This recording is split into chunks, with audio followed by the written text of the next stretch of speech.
اللہ کے نام سے شروع جو بڑا مہربان نہایت رحم والا ہے۔ حضرت علی رضی اللہ تعالیٰ عنہ کے دور خلافت میں ان کی ذرہ کوفے میں گم ہو گئی۔ کچھ ہی دنوں کے بعد وہ ذرہ ایک عیسائی کے پاس دکھائی دی۔ حضرت علی رضی اللہ تعالیٰ عنہ اس عیسائی کو لے کر دربار قاضی پہنچے اور اس کے خلاف اپنا دعویٰ دائر کر دیا کہ یہ ذرہ میری ملکیت ہے، اسے نہ میں نے کسی کے ہاتھ فروخت کیا ہے اور نہ ہی کسی کو بطور تحفہ پیش کیا ہے، اور ایک عرصے کے بعد میری یہ ذرہ اس شخص کے پاس برآمد ہو رہی ہے۔ قاضی نے عیسائی کو مخاطب کرتے ہوئے کہا، ذرہ کے سلسلے میں خلیفہ نے اپنا دعویٰ دائر کر دیا ہے، اب اپنی صفائی میں تم کیا کہنا چاہتے ہو؟ اس نے کہا، یہ ذرہ میری اپنی ذاتی ملکیت ہے اور اس کے ساتھ ہی ساتھ میں خلیفہ کو جھوٹا بھی نہیں کہتا، ہو سکتا ہے انہیں اس کی شناخت میں غلطی ہو گئی ہو۔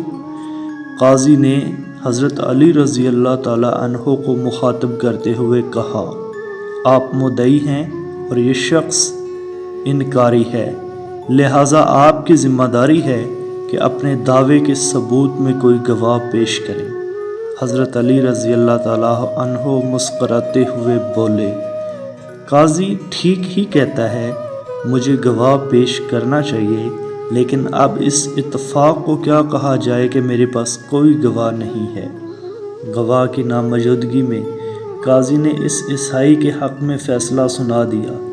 قاضی کا حکم سنتے ہی اس عیسائی نے ذرہ اٹھائی اور اپنے گھر کی طرف روانہ ہو گیا، لیکن اس عیسائی کو اچھی طرح معلوم تھا کہ یہ ذرہ کس کی ہے۔ چنانچہ چند قدم چلنے کے بعد اس پر عجیب کیفیت طاری ہو گئی۔ وہ پھر لوٹ آیا اور کہنے لگا، یہ طرز حکومت اور لوگوں کے ساتھ کیے جانے والے سلوک کا انداز عام انسانی سلوک جیسا نہیں معلوم ہوتا، اور یہ طرز حکومت انبیاء کے طرز حکومت جیسا ہے۔ اس کے فوراً بعد اس شخص نے یہ اقرار کر لیا کہ دراصل یہ ذرہ حضرت علی رضی اللہ تعالیٰ عنہ کی ہے۔ تھوڑے دن بعد لوگوں نے دیکھا کہ وہ عیسائی مسلمان ہو